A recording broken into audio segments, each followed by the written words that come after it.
Hello guys, what is up? My name is Dan the Delight and today I am bringing you another FIFA 21 player review.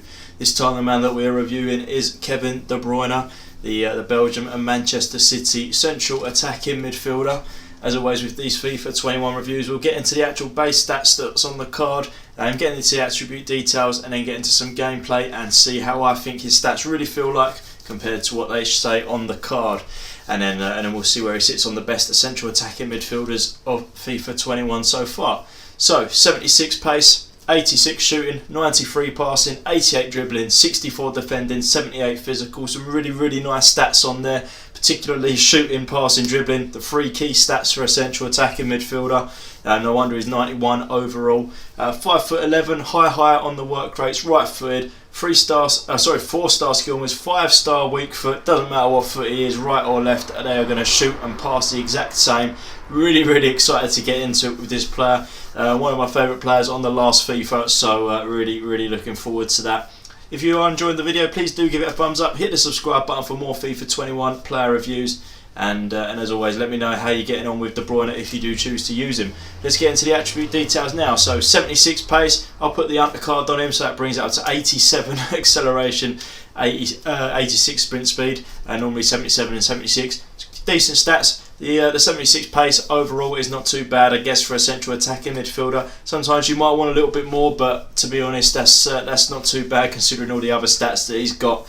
And then that's on to the 86 shooting, made up of 88 attack positioning, 82 finishing, 91 shot power, 91 long shots, 82 volleys and 82 penalties. Incredible stats there, particularly the attack positioning, shot power, long shots. The finishing's not bad either. Is pretty much the perfect sort of shooting stats for an attacking midfielder, making up the 86 shooting overall there.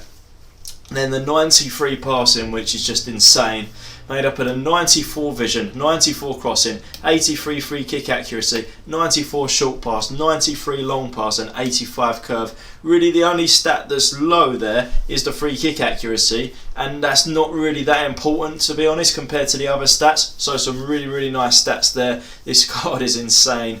88 dribbling, made up of a 78 agility, 76 balance, 91 reactions, 92 ball control, 88 dribbling, 91 composure. Again, unreal stats. 91 reactions, 92 ball control. Obviously the standouts there, the composure as well. I don't really know what composure does too much, but it's a very high stat, and that is only going to be a good thing. Defending we won't worry about too much, but for an attacking midfielder it is one of the better ones that we've used. And then the physical as well, 89 stamina, 74 strength, 76 aggression. Some really nice stats on there as well. All round incredible stats. Not a weakness really on there. Maybe the defending you would class as a weakness, but other than that, I guess the pace is slightly slower than some of the other players that we've used, but as a central attacking midfielder you can't really complain about that.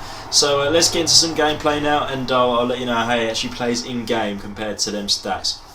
So he's incredible, he is fantastic. His pace is decent, his shooting is unbelievable, his passing is the best that I've used on FIFA, and his dribbling is absolutely insane. There is no bad things for me. You can just see that goal there. There are no bad things for me to say about this card that I've used. It's just, I literally can't think of anything. 5-star weak foot. The 4-star skill moves is obviously decent as well. You don't need 5 stars. As long as it's 3 and above, I kind of feel like that's alright just to do the little things. But his dribbling's insane. He's always in the right attacking position, making them forward runs in between the two strikers. And then once he doesn't miss. And his shots from like just on the edge of the box, you don't even need to be up close and right in the goalkeeper's throat for him to be able to score goals. Just around the edge of the box or even just outside the box, just let fly and they go in. Look, you can see it by the clips there. Keepers are just looking to the side, they're not even making the saves, they can't get to the ball. Kevin De Bruyne is the complete attacking midfielder and you need him in your team. If you can afford him, because he's not the most, he's quite expensive, but he's definitely showing why on the pitch there. As you're seeing from these clips here, he's just letting fly, and you don't need to be right up close. Some of these players, like the strikers, their finishing and shot power and all that's not good enough to be taking shots from just outside the box or just on the edge of the box. You have to be really close. Not with this guy, and even though his pace isn't the best, you don't really need it because he's always in the right position, he's always dribbling around people, no one catches him. Absolutely insane. All I can say is good things about this guy. Normally in these reviews I do have some bad things to say, but when it comes to De Bruyne, I literally cannot think of anything that would be negative. I mean, if you're being really picky, perhaps the defending, but you don't need defending for an attacking midfielder anyway. So let's get into the actual stats here, and we'll see how I feel like his stats really do rank compared to what they say on the card. So the 76 pace, I'm actually going to go a little bit higher. His pace wasn't rocket speed, but he didn't need it because he was always in the right position anyway, and his dribbling was so good. So we'll go for about an 80 for the pace, which is not bad. It's a little upgrade, and an 80 pace is still good. 76 is still good, but 80 is what it felt like to me. 86 shooting needs to come up. He is the best shooter that I've used so far on FIFA, and that goes for attacking midfielders, strikers, anyone. So I'm going to have to bring his shooting up to a 91. It was incredible. He hasn't missed a single shot for me. In I think it's like 7 or 8 games that I played with him, he has not missed a single shot for me. Every single one has gone in. Incredible, incredible player. 93 passing, that can probably stay what it is, because 93 is an incredible stat. His passing was incredible, but 93 is already an insane stat. The 88 dribbling can come up to a 90 as well. He just was ducking, weaving and wiving all round players. He just, I don't know, the ball just stuck to his feet like glue. He is what I thought Dennis Bergkamp would be like in this game. He is just incredible.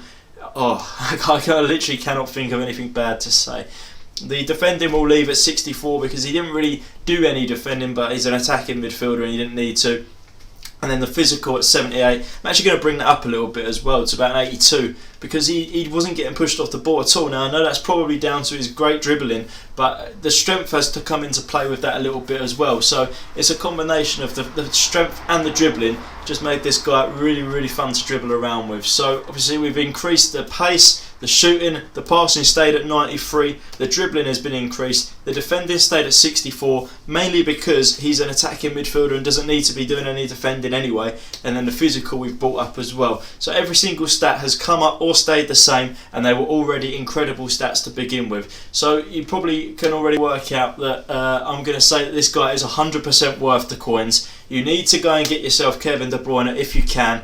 I played him with I had Kevin De Bruyne, inform Ollie Watkins, and then John Barnes as the 2 strikers, and it just worked perfectly together. So if you can get a pacey striker and then one that's really good at finishing, with this guy just sitting up behind, just being able to pick through the passes and then get forward and shoot himself, you're on to an absolute winner. I might try that Rodrigo from Leeds with him, because I think that them 2 together will be absolutely unstoppable, especially for the weekend leagues. So 100%, you need to get yourself a Kevin De Bruyne card.